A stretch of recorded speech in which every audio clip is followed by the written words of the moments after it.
சென்னை புறநகர் பகுதிகளில் மிதமான மழை பெய்தது. இதை பற்றிய விவரங்களை செய்தியாளர் மீரான் வழங்க கேட்கலாம்.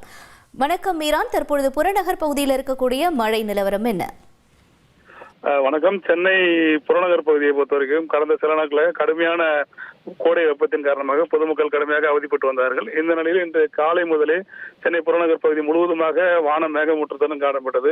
குறிப்பாக தாம்பரம், குரோம்பேட்டை, பல்லாவரம், பெருங்குளத்தூர், முடிச்சூர் உட்பட பல்வேறு பகுதிகளில் காலை முதலே குளிர்ச்சியான ஒரு சூழ்நிலை தான் நிலவி வந்தது. இந்த நிலையில் சற்று முன்னர் கனமழையானது பல்வேறு பகுதிகளில் தொடர்ந்து பெய்து வந்தது. தாம்பரம், அதேபோல முடிச்சூர், பெருங்குளத்தூர், பல்லாவரம், குரோம்பேட்டை பகுதிகளில் கனமழை பெய்தது. மிதமான மழை பல்வேறு இடங்களில் பெய்தது.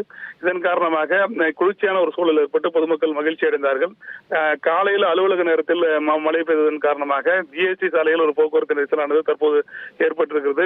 மழை பெய்ததன் காரணமாக இருசக்கர வாகனங்களில் வந்த ஏராளமானவர்கள் மழையில் நனையாமல் இருப்பதற்காக சாலை ஓரம் ஒதுங்கி நின்று மழை விட்ட பிறகு மொத்தமாக அவர்கள் கிளம்பி வருவதன் காரணமாக ஜிஎஸ்டி சாலையில் பல்வேறு இடங்களில் போக்குவரத்து நெரிசலானது தற்போது தொடங்கி இருக்கிறது.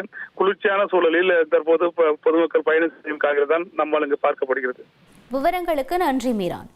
Satyabama Institute of Science and Technology, Chennai and Sri Perumbudur.